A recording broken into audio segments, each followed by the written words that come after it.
Why? Oh, Caleb, Yes. how are you? Good. This is the first time I've ever done an Instagram request to join anything, so I'm glad it worked. I'm so proud of you, Caleb. I know, it's a huge step. Look, I just want to show you. This is where I've been this morning, this little cloud. But now that you're here, look at that. Oh wow, we cleared right up. Cleared Glad right you up. this. That looked That's all very. it took. That cloud looked very surly. It was a surly cloud. Yeah. Yes. Hey, are you on lunch break? No, today is a non-teaching day for me, so I'm actually in my basement studio at my house. Cool. Yeah. Okay. Well, that's fantastic. Yeah. Hey, I have like questions for you. I've got stuff. Shoot away, because if you ask me to provide content, I draw a blank. I'm like, do you like things? Do you like stuff? Yeah. Yeah. Do you like stuff? Okay. Cool. Well, here I've got two things to start with at least then. Okay. The first is I have my friend Nikki here. Usually does some kind of introduction to get us started. Okay. So she had a brief message I'm going to share right here. Welcome. Did you hear that? That was, yeah, it's fantastic. Okay. So thank you for that, Nikki. And then this is what happens when you get a guy stuck in bed and a camera. Yeah, that's perfect. And then the other thing I wanted to share is this is not like really supposed to be a show, but it's kind of turning into a show. Perfect. Okay. So Guy in Bed talks with creators. Yeah. And we also have, this is new. This is brand new. This is a theme I'd say song. Creator in Bed. Creator in Bed. Yeah. Yeah. We They thought like a jingle, like an opening theme. a little. Yeah. I'm gonna play just a wow. little bit of it. It's a couple minutes long. Okay. Just taxing the audience. Yes. I'll just play a fraction. Here we go. Fair enough. Okay. Oh, geez. You're going for the deep cuts. Here we go. Oh, why? Yeah. You gotta love the continuity of a handmade beanie in every clip. It's an ad for look at this beanie. Isn't it cool? Oh man. Try That is it hard. I had to put in some of your music. Oh, that's just, well, yeah. That's really, that's from the depths. I filmed that in the basement of my wife's parents' house while we were staying there as I got ready for grad school. Yeah. I was like painting in their unfinished part of their basement, and that was like one finished room that I turned into my little guitar sanctuary or whatever. Cool. It's Oh, free.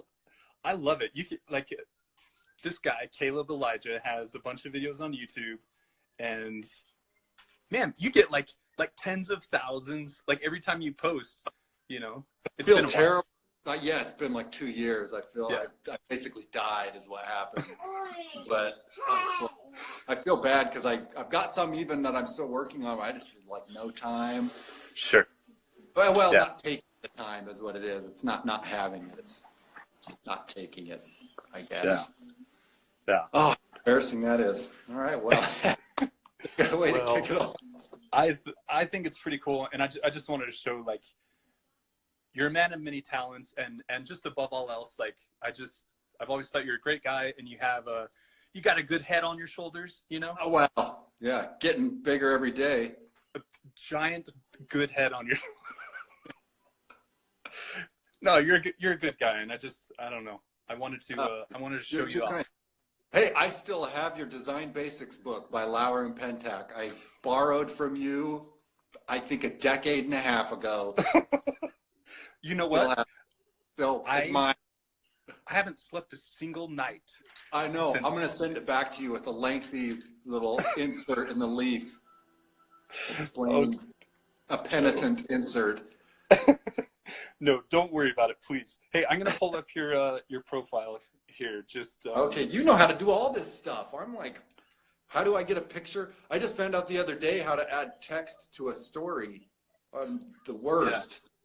Yeah, no, I found out like a day before that what a story even was and how to do one. well, look at you. You're just growing like exponentially. You don't know what a story is, and all of a sudden you're adding text to a story. Yep. Watch Just out. continue that. You gotta keep learning stuff in life. That's right. Here we go, Caleb Henderson. Oh man. So that's like the most eclectic group of like drawings I like and ones I don't like and weird sort of, I don't there's no consistency in the product, that's for sure. Okay. That is what it is. Fair enough. This is a self-portrait. Look at that with pastel. It is. Yeah, I did. I did that in the garage of my other the house before we moved into this one. Jeez. From a mirror, no less. Wow. This is a huge drawing of a pencil sharpener, right? It is, yeah. I like that project. I have my intermediate students do it where it's like you bring a tiny thing and then you have to draw it enormously, and I find it's like it gets you like into the world of that thing. Like at least it helps me to not take things for granted that are there. Like you have to pay attention to even the small stuff in order for it to, and to work. So it's kind of an exercise in like focusing. Yeah. And I love that. Yeah, if there's anything like you feel like commenting on it, I just wanted to show people kind of some of the stuff you've done. Yeah. I can make the comment that I don't post very consistent results. Hey, that colorful fabric in a bowl or paper in a bowl was pretty fun. That's like, wow. Just like a 12 color set of pastels. Actually, I think I cheated with some other on top of the 12 color set, but I light the page with like RGB lights from 3 different directions, and it just goes chaos, and then it's just a reason to play with color. Wow. That's cool. Yeah, see, this is something I love about your stuff is like you're really good at like focusing on these different aspects and just you're just exploring like a specific technique or a certain approach. Yeah.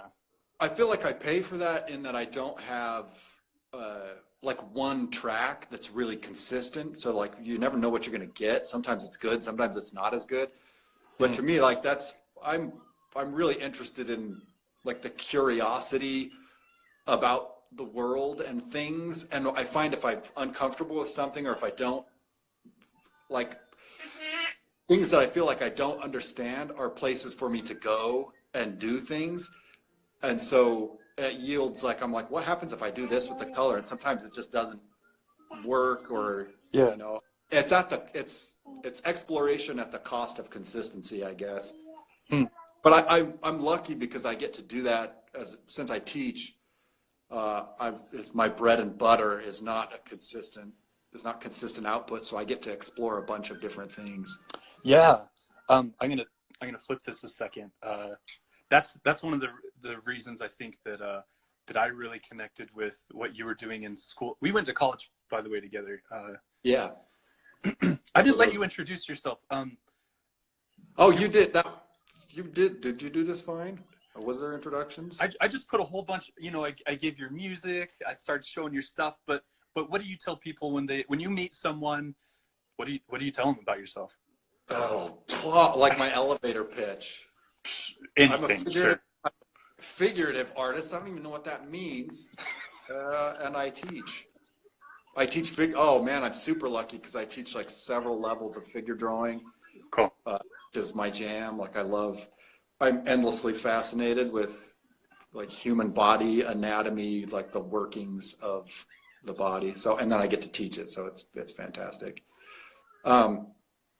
I don't know. I always feel like short blurb introductions that I do myself are so pretentious or so like laden with, I'm concerned with issues of identity, and I have a terrible time with that stuff. You sound like a human being. Yeah, like the rest of us. No, that's good. I totally get where you're coming from, and especially like if you're in circles where you're teaching at a college level and you're doing academic work, like there is probably that expectation of like give us a highfalutin summary post haste.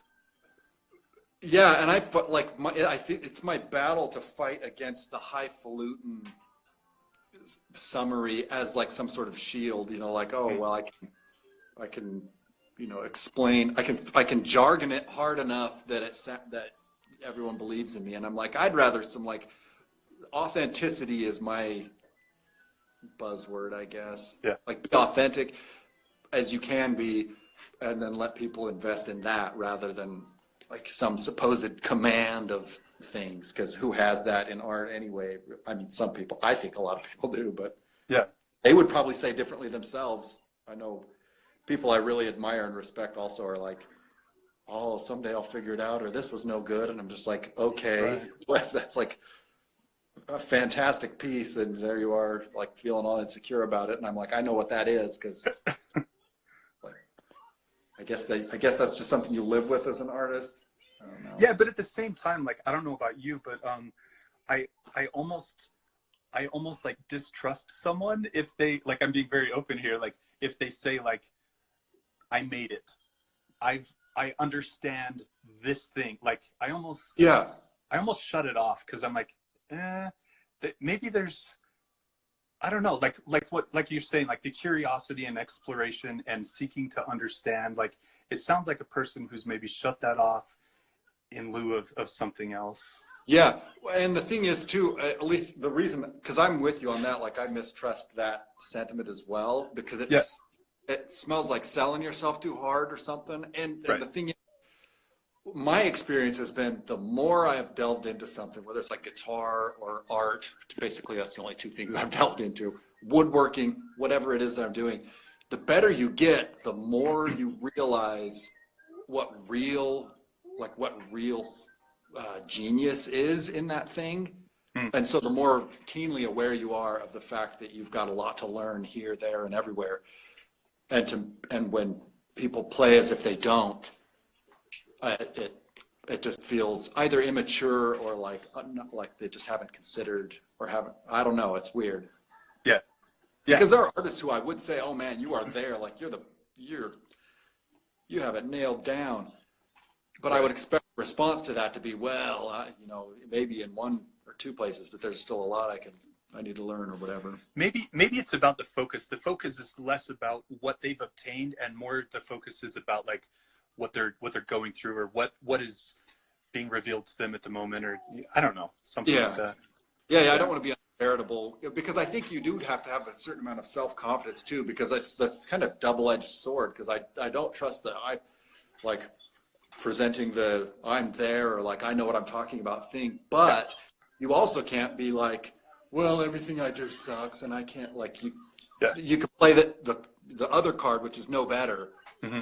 I think it's like, how do you balance the competence you do have with the insecurities that you have to experience at the same time?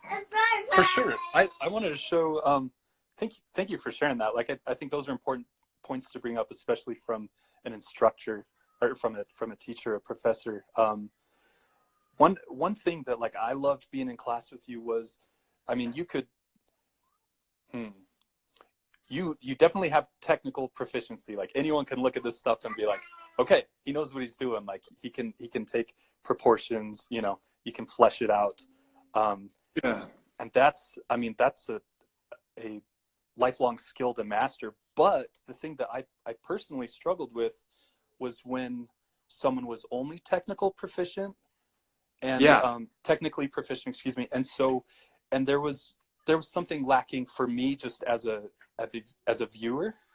And you, I don't know, you bring out these things like this, where you're using that technical ability in a really inventive way.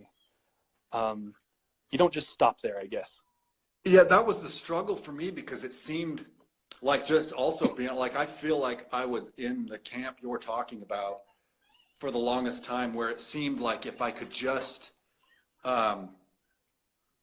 master the skill or something, if I could just pull off the trick smoothly enough, I would have arrived or something. Yeah. It's almost like the holy grail of thinking that the better technician you become, the better artist you become. And it took me a while. It feels like to me, it took me a while to figure out that it's not the case. And to have an appreciation for the defunct and the like and like the stuff that, like, not just chase proficiency as an end goal of its own in art, because that's just a will o' the wisp. Like, forever, if you're honest with yourself, it forever eludes you. You know, it's the pot of gold, and you'll never get it.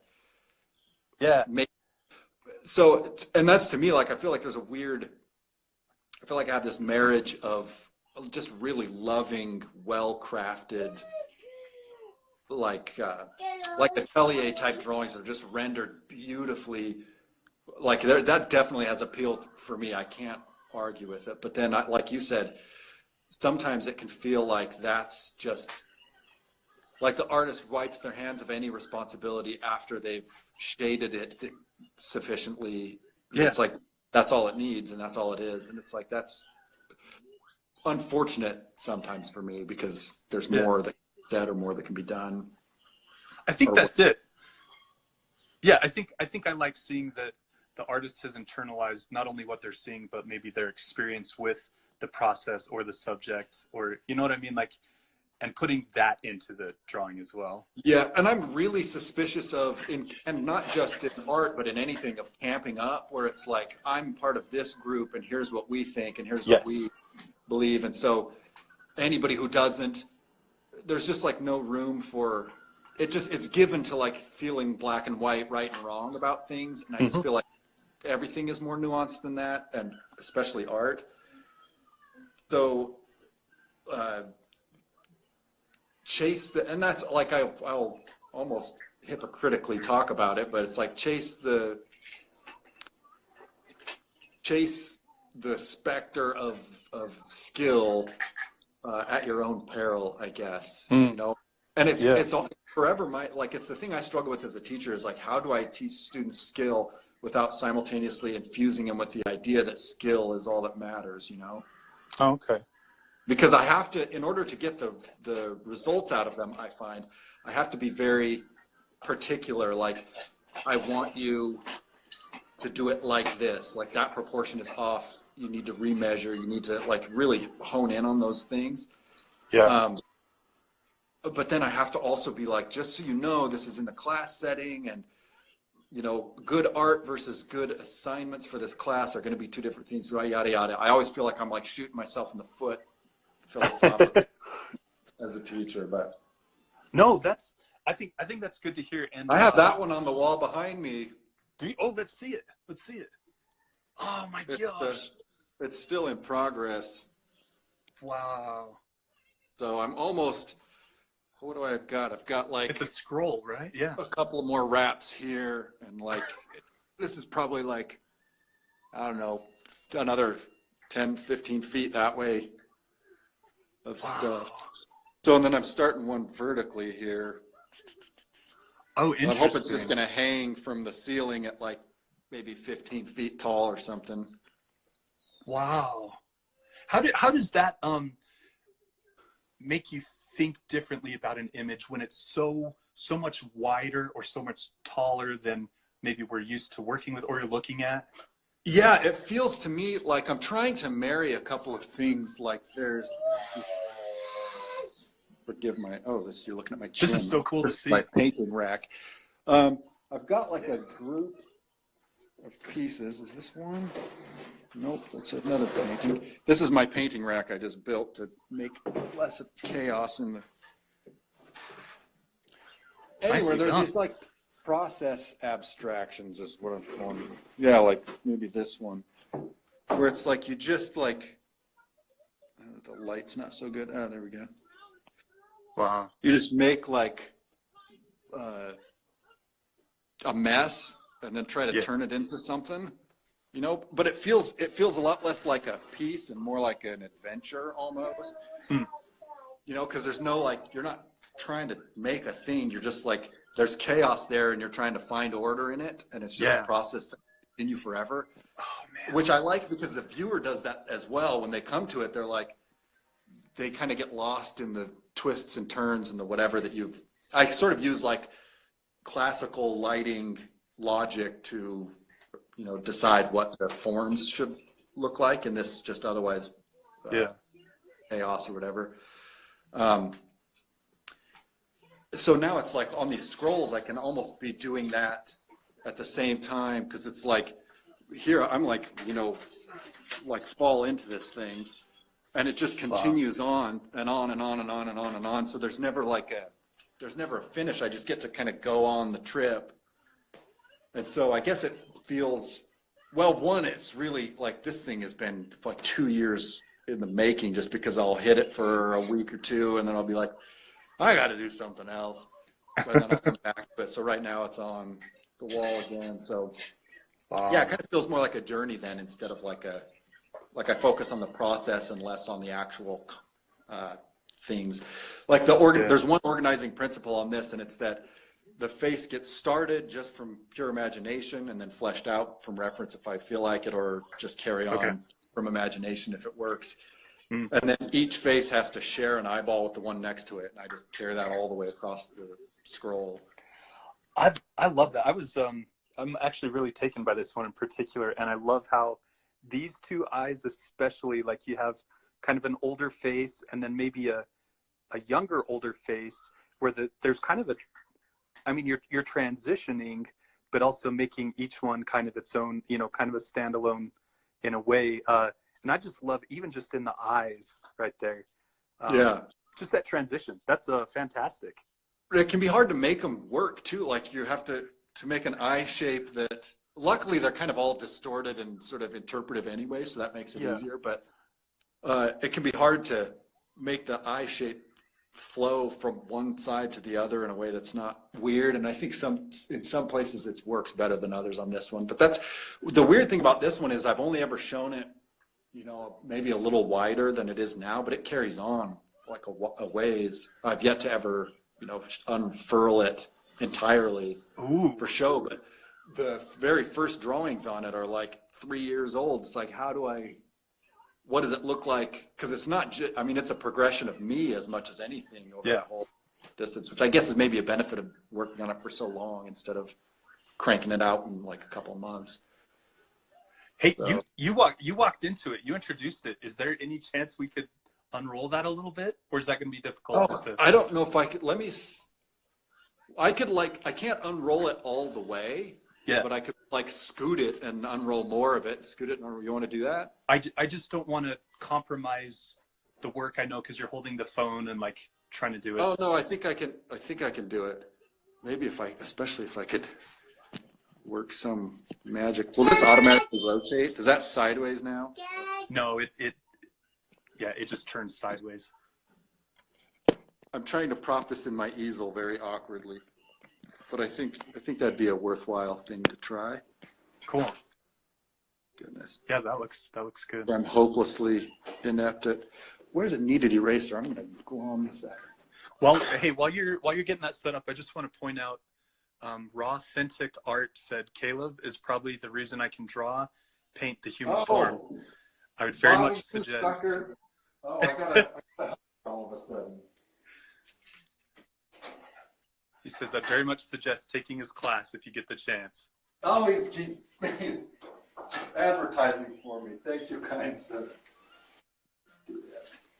Oh, look how big that, man, seeing you next to it really gives it a sense of scale, man. Oh,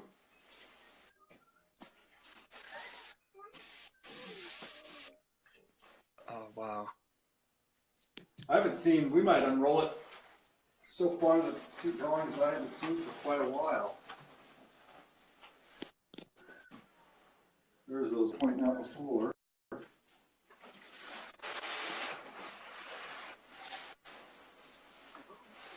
Wow. They get all light through here. It's weird. Have you sprayed it? Oh. No, that's so much spray fix. Yeah, right. I'm just letting them live. Oh, wow. Yeah, it's definitely. Wow. Oh, they had necks back in the day. This was the site of a catastrophic tear. Oh no. This one, but I didn't lose too much of it. That's incredible. Yeah, and looking at the hair as well. Yeah. Jeez. I was getting lazy through this section. I won't tell anyone. I don't know if I'll ever show it all the way. This is where I catastrophically tear it again. That'll be great. No, please don't. Did you build that stand as well? Yeah. It's like bolted to the wall. Wow. But it's nice because I can lay it flat. Yeah. It'll lay flat or come out a little farther. When this thing's not hogging up all the space, I can have like 3 or 4 drawings on there at once. Whatever. Thank you so much for sharing that. Oh, no problem. Jeez. I realize I gotta finish it. I got a quick. Hi, Cassandra, by the way. Being stealthy.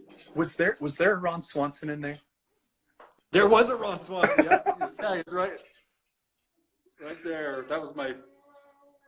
You must have been watching Parks and Rec or something. I was like, throw one of those on in there.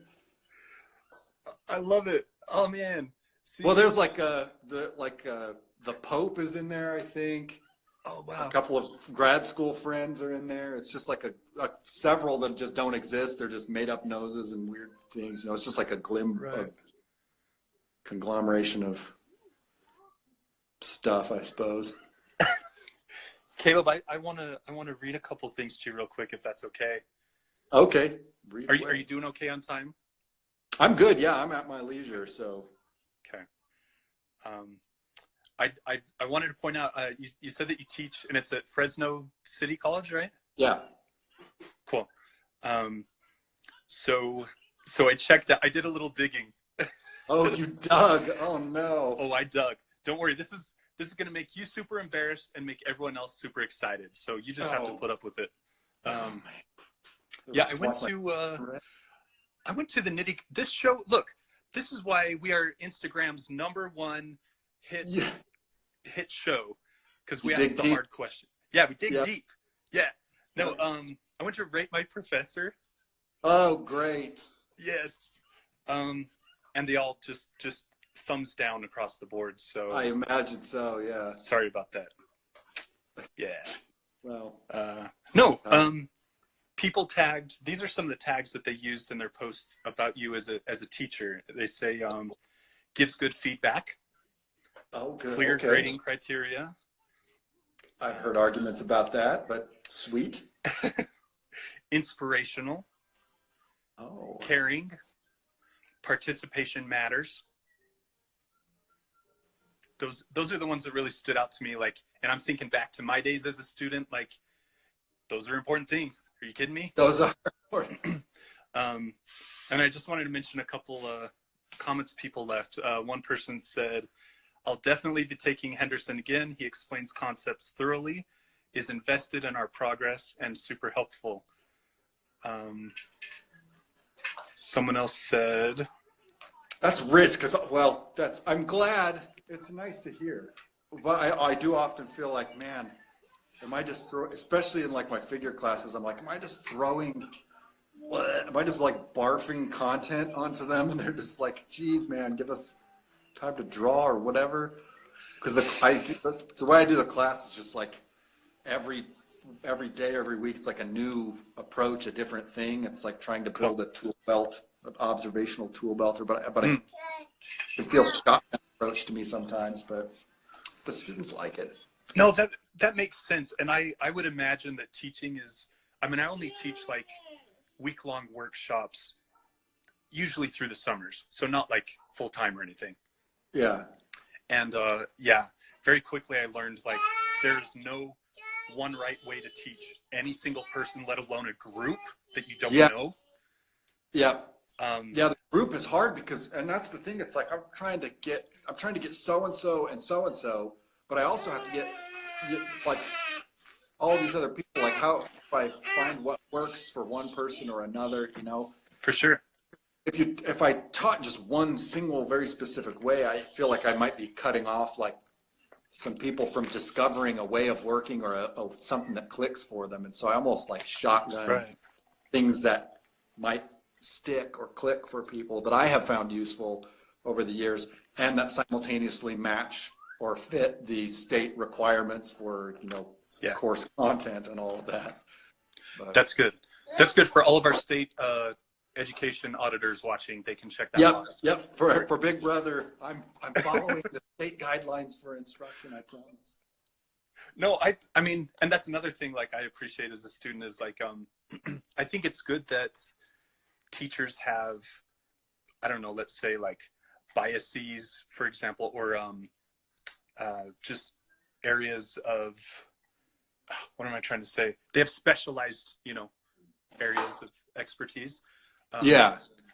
But I think it's good to like just explore that as much as possible, be open with the students as much as possible about that, and turn it into like just a laboratory for the students, I guess. Like, give them all these, as many opportunities as you can, I guess.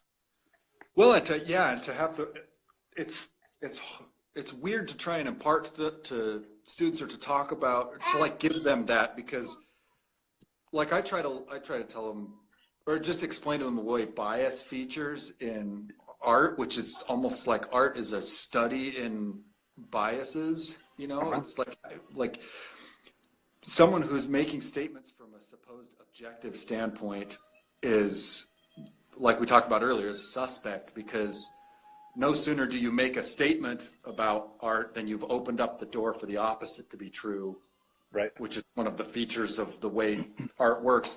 And for any instructor or anybody who's in a position to be authoritative, to not recognize that fact or to not pay, at least make that fact known, I think is doing a disservice and potentially hobbling students who would do just fine and who belong in art, but just don't do the type, whatever that means, that fits the course. And so while I still grade, right, I try to make it obvious that here's the criteria for this particular class. This is, I knew I was going to get battery warnings. Oh no. So I brought my cord. Okay, good thinking. I'm back online. I have a crappy phone. The battery I was at like 90% when we started. Oh, wow. So anyway, it seems to me like it's important to make it understood that though you might not gravitate towards my particular bias in art, which is observational realism or convincing, accurate proportions or whatever it is, it doesn't have to, like, that's one aspect of art, and it's kind of where I live a little bit, but the world is so much huger than that. So that's great. We could trail that thought off into nothing.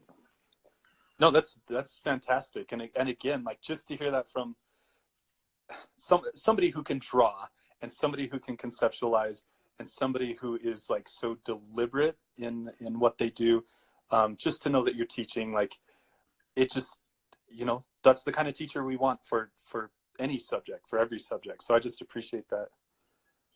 Yeah. Oh, that was a fun one. Crumbling up like 100 drawings. It's sort of some piece that was in a show. There's something therapeutic about it. Yeah. I'm going to show you the big, there it is. Yeah. Look at that. And those are not drawings you made. Did you make them specifically for this piece? No, that was trolling through old. It's just like a stack of drawings, drawings from class. There's my bottom right is my brother that I was doing for this other series that I was putting together. Oh man. So then I look at this and I see the drawings I crumbled. I'm like, that's where that one was.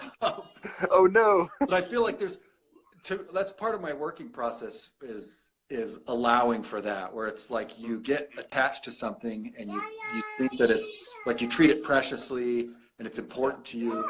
and you become unwilling to let it change or to let it do something different. And I think it's important for us to accept that painful thing. Like there's another one where I just table sawed two paintings apart and then tried to reassemble them in a way that's interesting. Oh, where's that? Oh, that's the one you just had up. The this one, yeah. That one, yeah. So that was two paintings on panels,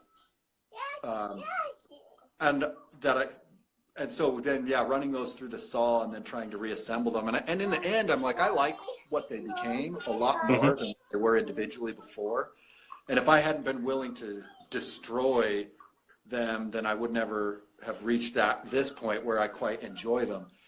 And so it's like it takes a willingness to let go a little bit, or a lot sometimes, and maybe at great pain and with no promise that it's going to be better, in hopes that it will be better. To me, there's like corollary in there somewhere to life in general. For sure. You know? No, that's fantastic. Hey, do you mind just briefly, like, what are you doing with your students right now? Maybe an assignment that they're tackling or a project they're working on? So right now, my intermediate students are in the throes of the last of the semester, where I basically take that class as an opportunity to I don't know what, torture them a little bit. So I pulled a bunch of phrases out of like literature and poetry and stuff, just like interesting, impactful phrases. Like for example, like beneath one of these frozen fields is just the phrase, or like a cradle won't hold my baby, that kind of stuff. Wow, yeah. And then I just put them all in a hat and they have to draw one out. And when they draw that out, that's the title of their piece. Cool. And so they have to brainstorm up like a list of 20 like tangible objects that they would use. So for instance, someone got like boats against the current. So they put like water and wind, boat sails, yada, yada, yada. One of my students got quietly like a shadow. That's the title of his piece. So he put like hunter, panthers, like the sort of like hunter prey thing. That's day one. And then day two, they come back with their lists, their brainstorming lists of objects and like tangible things. Yeah. And that becomes a taboo list. So they're not allowed to use any of those things from that list, but their title has to stay the same. Oh, and so then I'm like, you can either think about your title in a different way, or you can try to say what you were initially going to say with different means. Yes. But you have to kind of go back to the drawing board. And so, and you're making them work. I know, and they get confused, and it feels like, am I doing the right thing then? I don't. It's a good idea. Blah blah blah blah blah. And I'm like, it's already going to be a better idea because you're not going for those your first impressions. You were on the surface before, and even in your list of 20, you might have started to dig a little bit.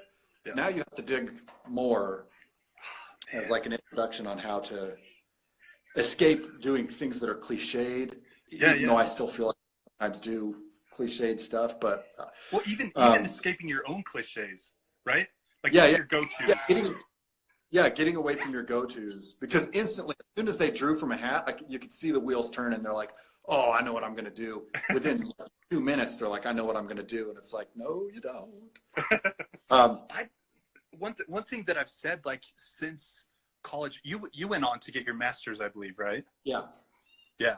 I just got my bachelor's, but one thing that I always wish that I'd had in my college experience was a class that dealt more with conceptualizing, or just ideas and personal, I don't know if personal narrative is it, but just digging from your own resources, you know?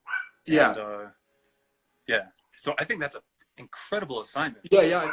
I felt the same. Like I felt like my undergrad, my BFA degree gave me a lot. I mean, it scratched the surface maybe a little bit of conceptual, like, or there was opportunity for me to be conceptual if I wanted, I think. Yeah. But I was not. I didn't feel like I was very equipped. I was still kind of chasing the skill of it, you know. And so getting to grad school was kind of a wake-up call to me a little bit, because it's like you rely on the impressiveness of the piece a little, you know. Yeah. And in grad school, the response was, man, that is a beautiful painting. What else? Oh, yeah. Yes. And it's like, what do you mean, what else? Like, well, you know, talk about, like, yeah. And I realized that, like, you know, I was deep in the skill, not very deep in the concept. And so it was an opportunity to figure out how to say things authentically and in a way. And I'm also distrustful of novelty. Like I was going to say in a novel way, but I think the pressure to be ultimately original is a groundless one and is problematic. Yeah. And one that's easy to adhere to. Like, oh, if someone has done anything remotely close to what I'm doing here, then I shouldn't do it. And it's like, that's ridiculous. No, I'm glad to hear you say that. I think a lot of people, anyway, yeah, sorry, go ahead. No, just that class, I try to give them that in that class at least. I find in the beginning classes, I kind of am just a dictator on the fundamentals. Yeah. So that class, my antidote to being such a dictator in the beginning class, where it's like, now we're dealing with concept and all of that. So Caleb, I apologize. My dog is barking. My that's okay. That's fine. I had my 2-year-old upstairs was going to be all intrusive, but then my wife came home, so I didn't have to. Hey, Plus, this is your show. You can do whatever you want. No, this is to celebrate you, and like this is cool because people are throwing out hearts, which I think is a good thing. Hearts are I don't even know how to do that. I can't do that once I've joined. Can I say well? I don't. You don't want to heart your own video. That's gonna look. Is that hearting the video? Yeah, it's not like it's not just like hearting the group. Here we all are. It's like patting up on the back. What do you tell people when they find out like you draw and you teach, and I'm sure people tell you all the time like, oh, I can't even draw stick figures, or I can't draw. I stopped drawing when I was whatever. You know, what do you say anything to that? Do you just let it be? Yeah. No, I think there's like a pernicious idea that drawing or art or painting or creativity even is some innate tendency that is only innate, where it's like people, you're so talented, or, oh, that's a gift. And it's like, man, it's one of the hardest earned gifts I've ever gotten. If indeed I have it, you know? Amen. So it's like, I'll often tell them, hey, people like stick figure drawers are some of my best students because their preconceived notions are so undeveloped that you say, hey, try it like this, and they'll try it like that. You know, the ego has not yet learned to get wrapped up in what they're doing, and that makes for a better student. And I find that artists who are competent already do better when they are able to separate their ego from the instruction, which I'm horrible at, by the way. Like over the years, I'm like getting feedback and being humble about it. Even if I'm acting humble inside, I'm like, like it's a struggle for me. It's like I feel kind of like a stealth, arrogant person in those times. And so then it's like my battle to try and overcome that. No, I can totally see that. Like with you maybe talking with your students and you know, and slowly like taking your shirt off and like flexing, and then and like doing a crazy guitar solo, and while you're talking about like basics of drawing, and then going like, oh, what am I doing here? That's Yeah, because I feel like there's a certain amount of proficiency, or like there's a certain level you have to be at for the students to trust you. Maybe that's not true, but it seems to me like if I draw with them at the first of the semester for a bunch of time, I feel like they invest a little bit more because they're not as suspicious of, do I even know what I'm talking about or something? Right. Which maybe stems from experiences in high school. I don't know. I can't speak to why that might, and I might be reading it wrong altogether. But there's a part of me that really bristles at flexing like that. Like my instructional style is very not authoritative. Like, you should listen to me because I am the authority. I'm more of a let's figure this out together. By the way, I've been on this road for a long time sort, which I guess is kind of flexing of its own authority. No, that sounds about the philosophy of teaching. No, that sounds like the difference between like teaching with like fear or teaching students to fear you versus like, let's figure this out together. Like I'll share what I've learned, but like, yeah, let's go on this journey. Like that's great. Yeah. And students may disagree. It'd be interesting to see if they did or not. I try to not, like, it's easy if you flex authoritatively, it's easy to build a little like group of like followers that just hear, like they get some results from doing what you say in your way, whatever that means. And then they invest in you very heavily, and then there's an outlier group that doesn't. And so it's like almost click builds or something. And I really try not to have that be the case. It's like, even if you're not on, even if what I do is not of interest to you, I'm going to try and figure out, one, I'm going to try and push you out of your comfort zone a little bit. But two, I'm going to try not to develop an atmosphere where you feel like I don't care about your approach or your artistic sensibilities. And so you're kind of just the outsider or whatever. Well, because I think that can happen. I think with intensely skilled instructors who skill, it can lead to that. And that's maybe my beef with the atelier model. I love the sensitivity and the focus on fundamentals and just the careful approach. But at the same time, I don't buy wholeheartedly into the strict adherence to a specific step-by-step, based on like the fetishizing the masters kind of thing. You know, it's like a healthy respect and a huge amount of inspiration. Awesome. A fetishizing is the ultimate pinnacle that we have to return to. I'm not sure that I'm there. No, I mean, again, man, I love that you're teaching. Well, me too. Like, it's given me, I got to tell you, I'm like, I go in routinely. I'm like, I cannot believe I'm getting paid. One day, I get imposter syndrome. I'm like, one day they're going to find out that I'm getting paid to do what I'm getting paid to do, and it's going to be on the streets with me. All over, Sometimes I'm like, oh man, going in, it's grueling. Yeah. Especially when butting up against the bureaucracies of a higher education institution. But sure. Even sometimes with students, I mean, it can be taxing. I'll tell you what. Yeah. Thank you, Pozole Girl, with saying all those things.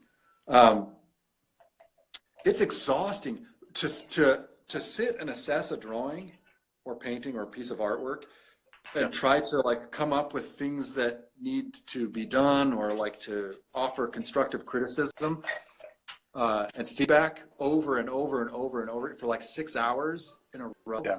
It is taxing in a way that doesn't seem like it would be to just like talk about art, but like to each new person you sit down and try like establish where they're at, try and figure out how they're doing. Do they have questions?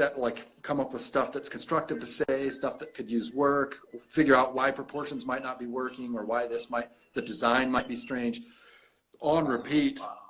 It's more tiring than it might seem, I think. I come home sometimes. That sounds like a lot of work.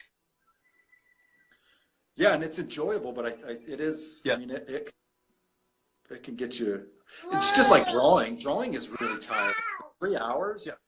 Or for 6 hours to draw, it's like you're constantly in decision-making mode. Yes. And it's like you can't even go on autopilot. Like even driving a car, you're in constant decision mode, but you can back burner it.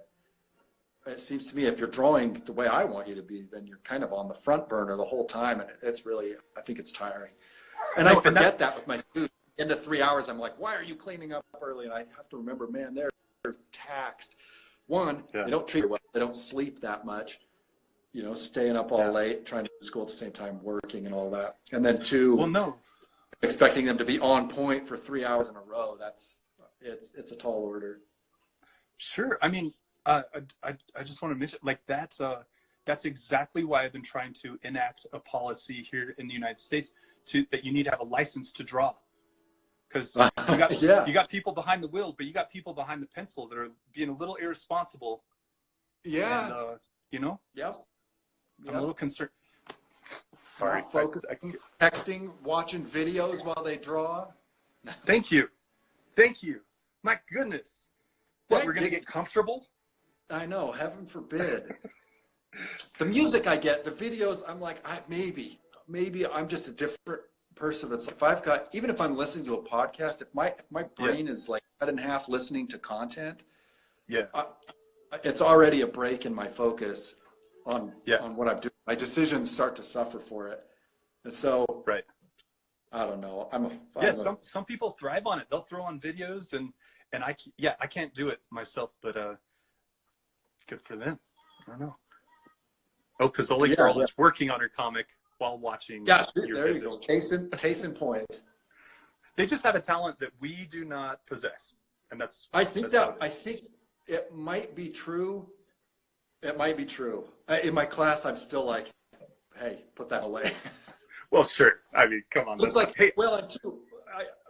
for more than just that reason, like, a good 30% of my instruction is like announced to the class at large, like, hey, remember this, remember that. And if you're jamming out, you're missing like a third of the class. Yeah. Yeah. Joy, nice to have. It's like 3 hours of drawing or painting. I would honestly rather work manual labor for 8 hours. Like if I'm woodworking, like building frames or making a piece of furniture or something, I could do that.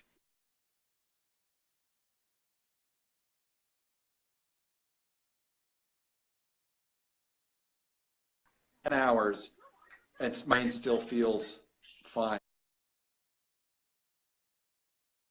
But after drawing, it's like my brain hurts so bad, my throat's starting to hurt. It's just like really wears you out. Yeah, I mean that's a lot of intense problem solving. I wanted to ask you, maybe this deals with what you're talking about here, but I noticed that at least at some point, some of your assignments included a couple of writing assignments. Yeah. What's that about? I don't know where I saw it. I really didn't dig that deep, but I you dug deep enough. You gave me a how do you know that moment. I don't know. The writing assignments so in the beginning classes, the writing assignments are really just like show me what you're looking at kind of writing assignments. Like introduce me to art that I've never seen before, or show me what you're interested in, and then also branch out, like look at some things that maybe you dislike, and I give like a list of artists you can start with, but then, troll the internet. Don't actually be a troll, but troll in the classic sense as sweep your net along. Troll. There you go. Just give me a response.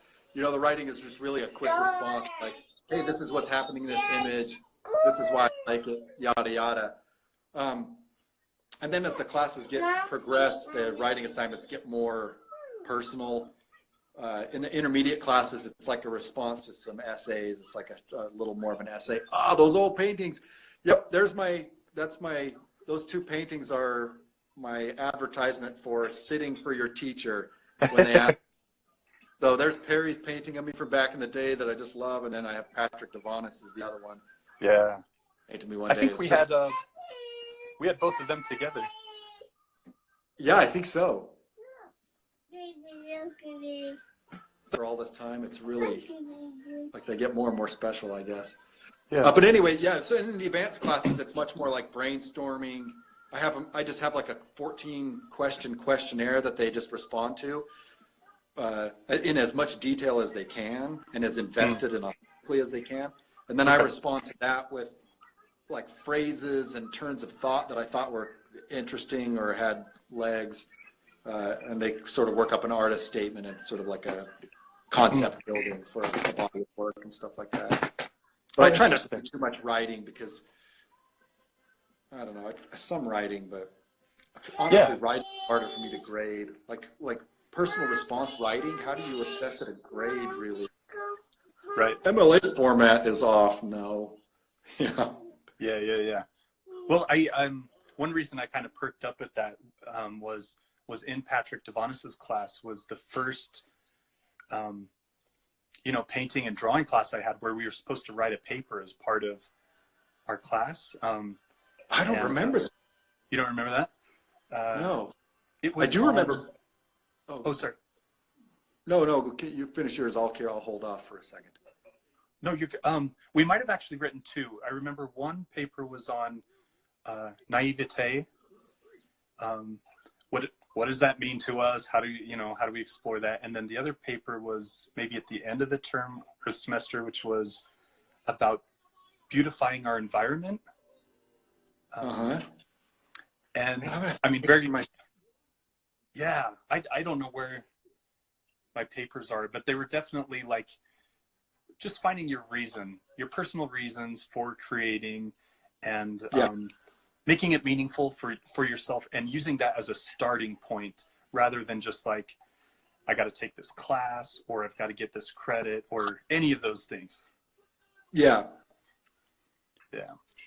So that makes sense. You would be asking your students questions about themselves and their work and what they're into, and trying to connect and understand from a kind of a different angle. I like that. Yeah. And a lot of the things I do are in writing, but mainly in discussion too. In the writing is digging down underneath, like getting down to the bottom of why. Almost like a philosophy discussion might do, where it's like you keep going down and down and down and down, because down at the bottom there, or thereabouts, you start to hit concepts and concerns that you have that are actually broadly applicable to everyone or to lots of people, rather than like your intense focus. Like the example I use is like being stuck in traffic, and that's like the so does everyone, being stuck in traffic sucks.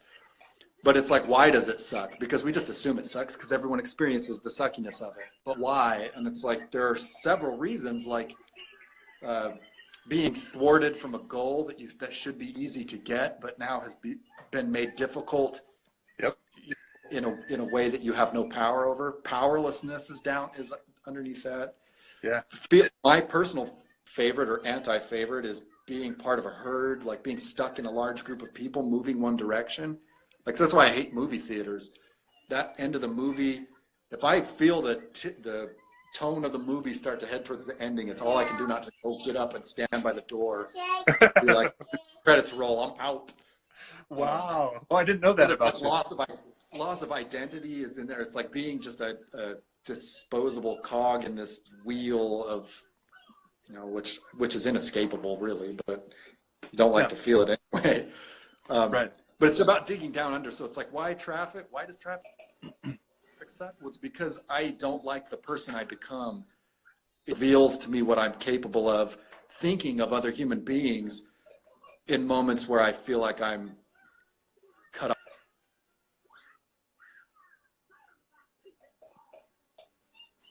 Oh, it's frozen on my end. It just cleared up. Are you good?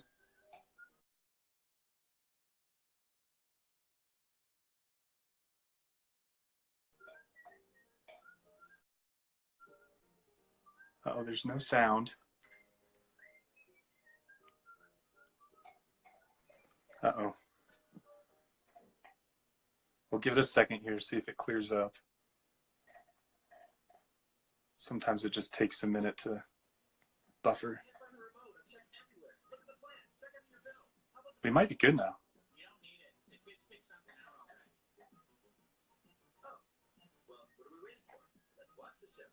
Can you see in here? Ruined.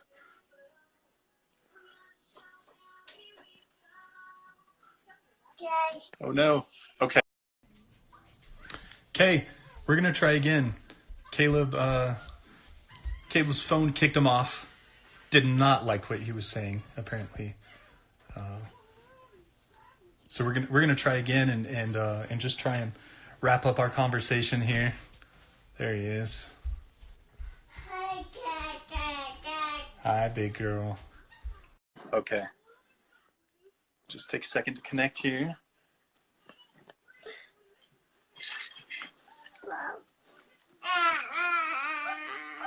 Hey. I warned of my crappy tech. No, I'm sorry about that. No, yeah, I'm the one that's sorry. In my basement with my 7-year-old phone. Yeah, I was gonna ask if you even had a phone and if you text, you know. I do, yeah. Unfortunately, I need to get a new one. It's constantly warning me that it's full. It's like an 8 gig iPhone, so it's like it's forever on the brink of dying. Wow. Yeah, don't download anything else. Yeah, I feel like we've been talking for whoever we have on here is long suffering. We've been talking for a long time, and I haven't shown much drawings in the last 40 minutes. Should I just dig through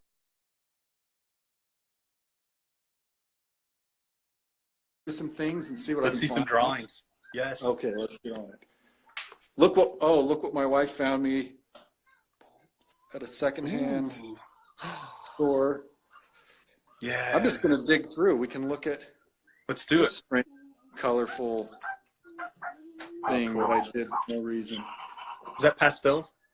Yeah, that's the new pastels. Watercolor markers. This was at a live drawing event with some watercolor markers, and they were driving me nuts, man. It was like a primary set, and the marks you make with the markers were so bold that I had to like instantly go with a brush, like try and chase things around. I'm like, oh, that mark looks nasty, and then I'd have to like try and rescue myself. But it was kind of fun. That looks good. Oh man, we're just starting on this stack. There's my brother. Cool. Going back in the day. There's bro. There's my neighbor from Uganda. Peace Corps buddy. That self-portrait. Yeah. Woo.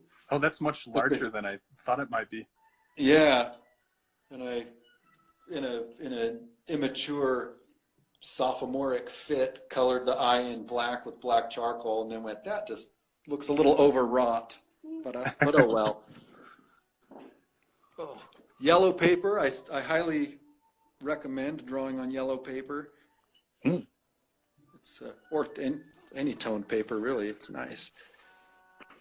What do we have in here? Oh, I found some drawings the other day that I was going to post that I hadn't posted in looking forever. Okay. Student. Oh, we saw that one in the. Yeah. This is like my life drawing. There was a drawing event here in Fresno called Drink and Draw for quite a while, but the person who ran it got a broken leg and stuff, and it kind of went by the wayside for now. But this was the pad that I took to that event. Oh, these are great. This was a fun one. It's like complementary colors on blue, like a nasty green and violet. Yeah. It's like a yellow, green, and violet on blue.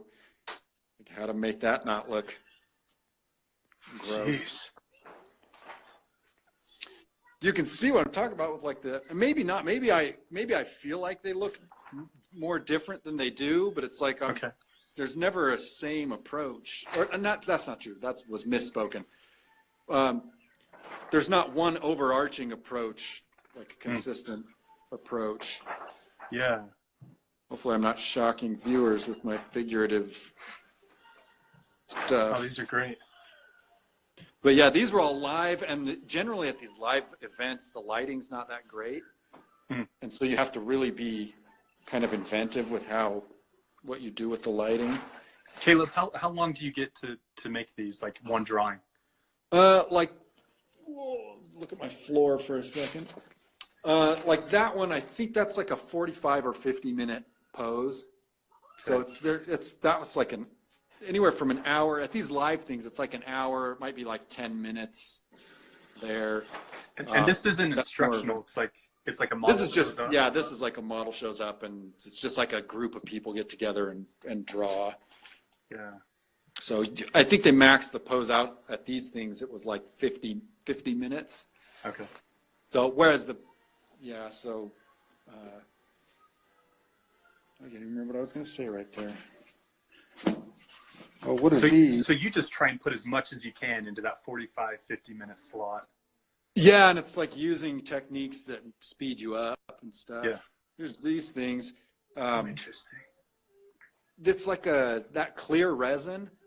So you do like a drawing layer, and then you pour resin, tape off, pour resin, tape off, just paint and pour, paint and pour, paint and pour. That's rad. But so you, in the right light, you get a really good sense of like the depth of the thing, you know? Yeah, a little bit right there. That's cool.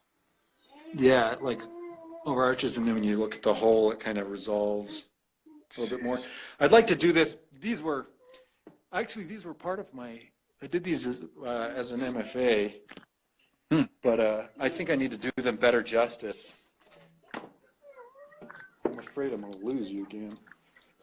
My crappy phone over here by this big metal thing. Oh, there's. I know that guy. Yep, there he is. Oh, there's those portraits. Yeah. Random square paintings of slugs. I don't know why. Caleb, can I interrupt you for just 1 second? Yeah, go for it. I was just remembering that we had, I forget what the class was. It might have been figure painting, or it might have been illustrated media and techniques. I don't know, something. And we were just starting painting. We'd just been drawing based activities and assignments, and we were doing painting. And I think we're supposed to do like a still life was the first assignment with oil paints. Uh-huh. And I learned very quickly that I sucked at oils, and I've since picked it up, and I really love it. But everyone brought in their first assignments, and everyone was just looking at yours. They were just floored by your, I don't know if it was a mango or you had a pear, or you had some kind of fruit, I think. And anyway, everyone was just really taken, myself included, by you okay? I have it. Oh my gosh. If you have it, or a pepper maybe? Oh, maybe it was a pepper. It's been a while. I found this one on the deep in my stuff the other day. Okay. So dark. Yeah, I'm seeing a dark mass. Oh yes. Not those ones, is it? No, those weren't the first. I don't think they were the first. I seem to remember a pepper. I found the finish on this, the varnish is still sticky. I did some bad job of it like 15 years ago. It just never dried. No, those are from that class though. I remember seeing those come up. Yeah. Yeah, and just the whole semester, like everyone was just like, what is Caleb doing this time? Like, just ready to absorb like what you've been learning and exploring. And you just moved so quickly. Like on our end, you probably put lots of, time in, but just showing up 2 days later with this painting that was just miles beyond the rest of us was fascinating. And it's just cool. I have such a memory of that. Like I have. What's your memory of that? My memory is of routinely turning in paintings that embarrassed me. They were so bad. Well, you said at one point, and it was like halfway through the semester, you mentioned to Perry, you said like, it kind of feels like just color by number. Like I block in a shape, and then it's just, I fill it in, and I add the color and tone and texture and everything. But it, like it seemed like, I thought there was more to painting. Maybe it was, that seems like you moved past that. No, I don't. That's just my phrasing of it. But I remember. Yeah, like that's what I was doing. Well, and in fairness too, I think there were several times, as you do as an undergrad, where I just turned in stuff that was not. I procrastinated too much. I turned in stuff that didn't represent what I could do. Okay. Just represented what I did do. Okay. Which was cheating myself any time that I did that. I'm saying this for any students that I have. No. Yeah, I feel like my BFA show was kind of like that too, where it's like I rushed it a little too much. But, well, but that's also part of growth, like doing what you can. I just wanted to point out that like all of us as painting students at the time were taken by what you were doing as you were learning, and it's just cool to see that develop and what you're doing with it now. That's all. No, you're too kind. I always admired your ability to weather the storm of people not understanding what you were up to. Yes, that happened. Yeah, so it's like, oh, these were fun. Yeah, let's see some more. It's like, oh, my light situation is terrible. So these are like on this transparent, like, it's like an ink drawing on some transparent, it's a clear print or like vellum for blueprints. Yeah. But it's kind of cool because if you stack them two together, the one underneath kind of shows through on the one that's there. So you get kind of a cool effect. These are still just basic ideas. But, hell, I don't even remember doing that one. What?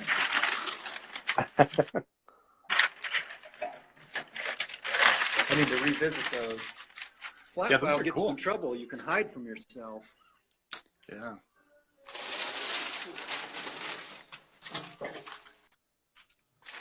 They have a great sound too. I know, aren't they? It's like crinkly. I ought to just leave them like that. Just hang them in the middle of the room. Go ahead and touch them if you want. Anyway. Thank you for showing those. That's really, really cool to see. Oh, no worries.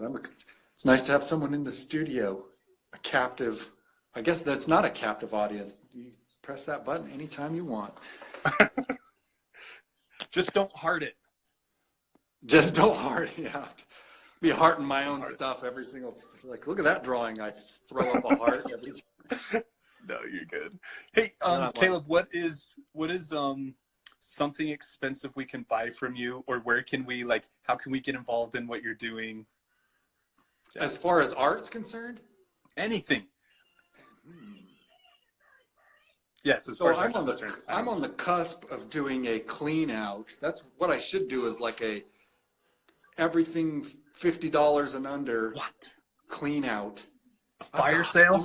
Drawings. Yeah, like literally like an open studio, come through and like donate what you think is appropriate and just leave with something.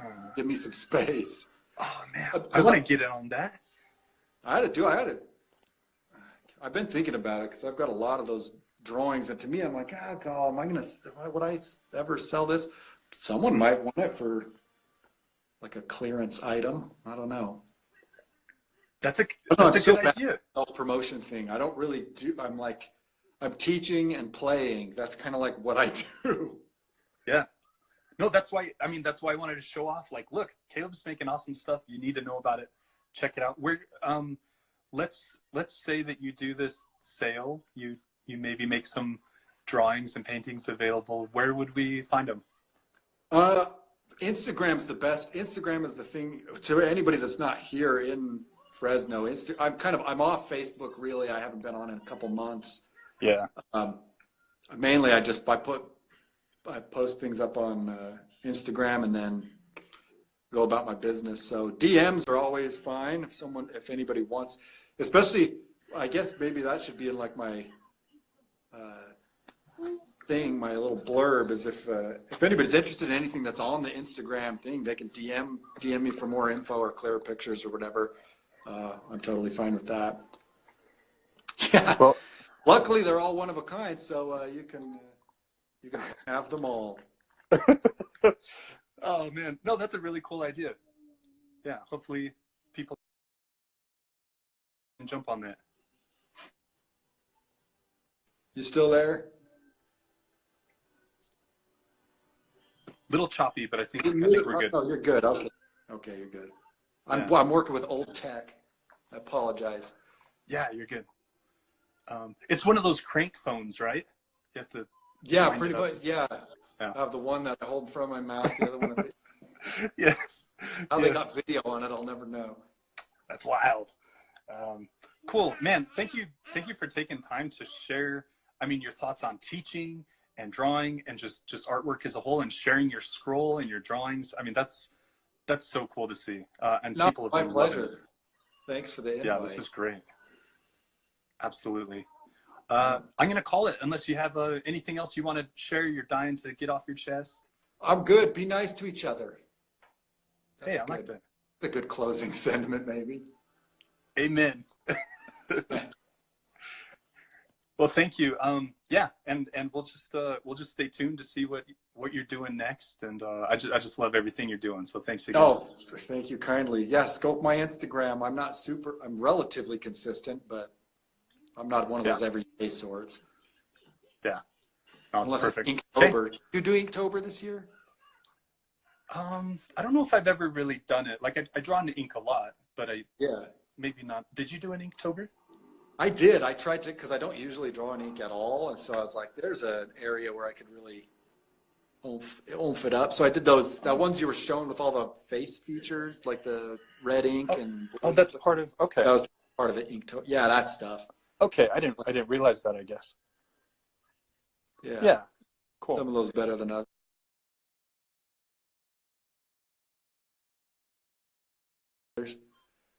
Oh, anyway, that's great. All right. I'm not going to lead you on. I keep you're like, all right, and we're done. I'm like, wait, one more thing. No, you're good. This. Hey, I'm not going anywhere, man. But no, thank you so much. Yeah, and we'll just see what you do next. And just again, thank you for your time. All right, awesome. Thank you. Thanks for the invite. That was fun. Yeah. See you, Caleb.